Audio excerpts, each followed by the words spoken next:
পৃথিবীতে কোনো পেশার কথা কোরআনে উল্লেখ নেই, শুধু ব্যবসার কথা বলা আছে। আশারে মুবাশশারা যারা জান্নাতে সুসংবাদ পেয়েছেন, যে 10 জন তার মধ্যে 9 জনই ব্যবসায়ী ছিলেন। আল্লাহ রাসূল নিজে ব্যবসায়ী ছিলেন, তার ওয়াইফ ব্যবসায়ী ছিলেন, তার 4 খলিফা ব্যবসায়ী ছিলেন। ব্যবসায়ী হওয়ার জন্য এত হীনমন্যতা ভোগেন কেন? হীনমন্যতা ভোগেন কেন?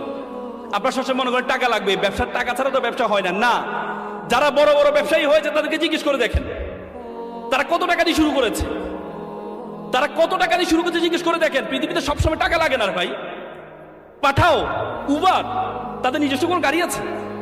গাড়ি আছে, একটা গাড়ির মালিক তারা, কিন্তু লক্ষ লক্ষ গাড়ি। পৃথিবীর যে দেশে যাবেন উবার আপনার অ্যাক্টিভ। পৃথিবীর কোটি কোটি গাড়ি তারা ডিল করে কিসের মাধ্যমে? শুধুমাত্র একটা সফটওয়্যারের কারণে। তার কি টাকা লাগছে? পাঠাও, ইলিয়াস, তারা যে এই করেছিল, তাদের নিজস্ব কোনো গাড়ি আছে? স্টুডেন্ট অবস্থায় তারা এই অ্যাপসটা তৈরি করেছিল। আমি কিছু আগে সিঙ্গাপুর গিয়েছি।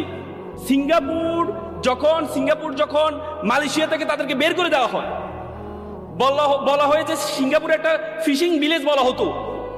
ফিশিং ভিলেজ মানে সেটাতে মাছ ধরার একটা